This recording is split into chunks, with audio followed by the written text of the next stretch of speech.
भाइयों, एक के बाद एक बड़ा नाम। सबसे पहले अरमान सारूखियान और अब खुद मैक्स होलोवे।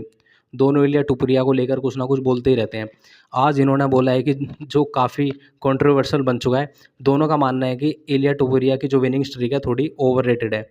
अब सवाल उठता है, क्या वाकई ऐसा है या ये हारने के बाद इनको जलन हो रही है। आज की वीडियो में इसी के बारे में बात करेंगे, पर उससे पहले पहले मेरे चैनल को सब्सक्राइब कर दीजिए और वीडियो को लाइक कर दीजिए।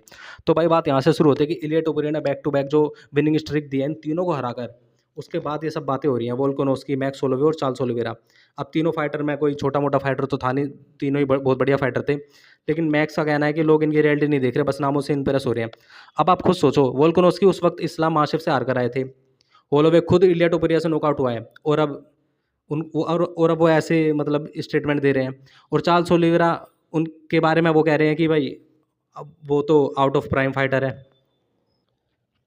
मतलब अब सोचो, खुद मैक्स होलोवे ने ही इंटरव्यू में ये सब कहा है। और सबसे अजीब बात तो ये है कि खुद मैक्स होलोवे इस विनिंग स्ट्रीक का हिस्सा रह चुका है, वो खुद आ रहा है। यानी खुद को भी ओवररेटेड विक्टिम बता रहा है।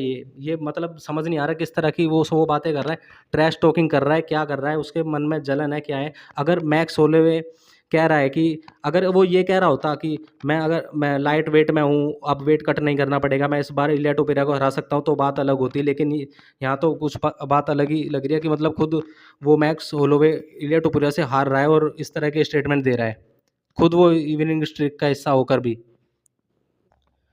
यही सेम अरमान सारूखियान का भी मानना है कि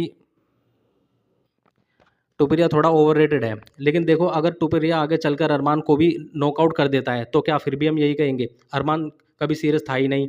भाई ये चीज़ें तब तक रहती है जब तक फाइट नहीं होती। फाइट हो जाने के बाद सब क्लियर हो जाता है। असल में अगर आप किसी फाइटर की हार को जस्टिफाई करना चाहो तो कोई भी जीत सही नहीं लगेगी। इलिया ने टॉप लेवल के फाइटर को नॉकआउट किया है, चाहे वो आउट ऑफ प्राइम हो, इन प्राइम हो। उन्हें हराना यूएफसी लेवल पर एक बड़ी बात होती है। और ये फैक्ट है कि इलिया टोपुरिया एक स्किल्ड और ब्रेव फाइटर है और उन्होंने तीनों फाइट्स में डोमिनेशन दिखाया है। और मैक्स होले का फोकस डस्टिन पोरियर पर होना चाहिए।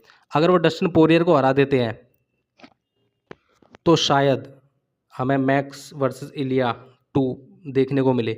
ओ अब आप बताओ, क्या वाकई में इलिया टुपुरिया की winning streak over hype overrated है या फिर बस कुछ फाइटर जलन में ऐसा कह रहे हैं? तो भाई कमेंट सेक्शन में बताना। और अगर वीडियो पसंद आए तो वीडियो को लाइक करना, चैनल को सब्सक्राइब करना। मिलते हैं आपको नेक्स्ट वीडियो में।